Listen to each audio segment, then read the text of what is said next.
It's been years in the process. Fire to put these in, and then they'll grow upward.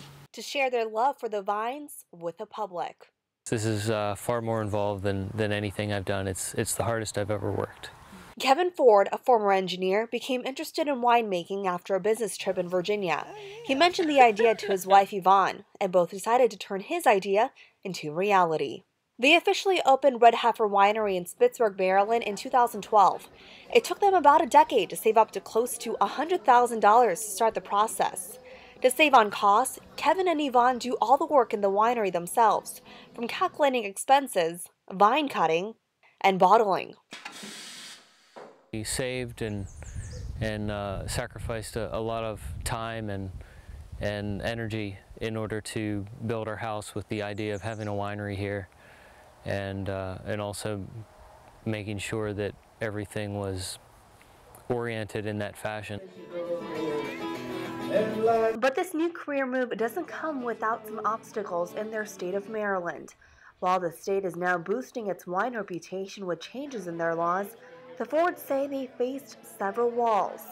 With Maryland, what we found was that each county really regulates the wineries in a different manner. So it really depends on where you are in regards to what type of zoning you would need. When the Fords applied to run as a winery, the county replied that they had no such designation. They would have to apply as an agriculture, manufacturing, or retail business.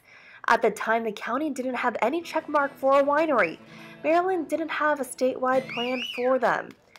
That brought on some challenges itself on filling requirements to meet to be classified under them. One was to build a special wall to get approved as a manufacturing business by separating their production room where they store and make their wines and their tasting room. That cost them an added $20,000. The Fords and other Maryland wine producers look with envy across the border to Virginia, which is ranked in the top 5 next to California, New York, and Oregon for wine producing in the country. Winemaking contributes about $750 million to the state's economy every year, and the reason for it is its easier approval process.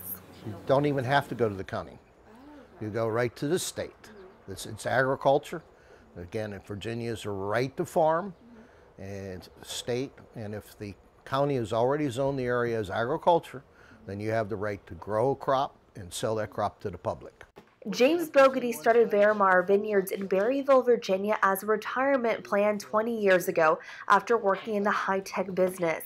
He said the state's support for keeping the wine industry and tourism push has helped grow his business. It's grown so much that he has expanded and starting his second winery a few miles down the road. And you test it. In the second part of this series, I'll show you what has made Maryland and Virginia prosper in its wine business and how Maryland is hoping to compete with its neighboring state.